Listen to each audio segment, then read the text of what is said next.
Hi everybody, welcome back to 30 Days Until Done. We're working on revision and we just completed about, 4 or 5 days on line breaks. And okay, so now let's move to something else. And you saw kind of what the line break can do for you. And playing with it will give you a better sense of what you're doing. As you're reading now, if you've never really thought about the line break and what it can do, as you're reading, look at what different poets do with their line breaks. If you have somebody that you have always emulated, okay, look for that person's opposite and see what that person's doing with the line breaks. And you'll get a whole new perspective on what's possible. I find interesting, Brendan Constantine will often put the action of his poem in the middle of the line rather than the ends. And that's very interesting sort of technique to do.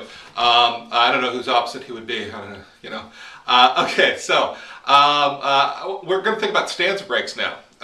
You can think of stanzas in two ways. Now, a true stanza would be something like a sonnet, or A, B, B, A, something like that. There are also poem paragraphs that you will see as well, and that kind of look like stanzas, but they're not really having the quality. Now, what do? They have about the same effect as a line break, right? They will have a similar kind of effect as a line break, I should say, in that they can highlight ideas, or they can fragment our thoughts and frustrate us. They can help to segment things. You can indent them the way you did yesterday with your line. You can indent the whole thing. And so we've got a different conception of this.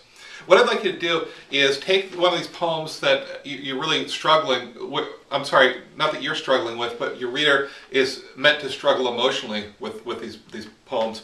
And I want you to play with breaking into stanzas that aren't necessarily logical, right? So you break ideas in the middle. And why don't we just start with something like just arbitrarily every 3 lines, or something like that, every 2 lines, and that's going to create a sense of it's going to add to the sense of gloom and doom and frustration that your poem has, right? Those things that your readers are feeling. Okay, so when you're done with that, post down below. Okay, and we'll see you tomorrow in 30 Days Until Done.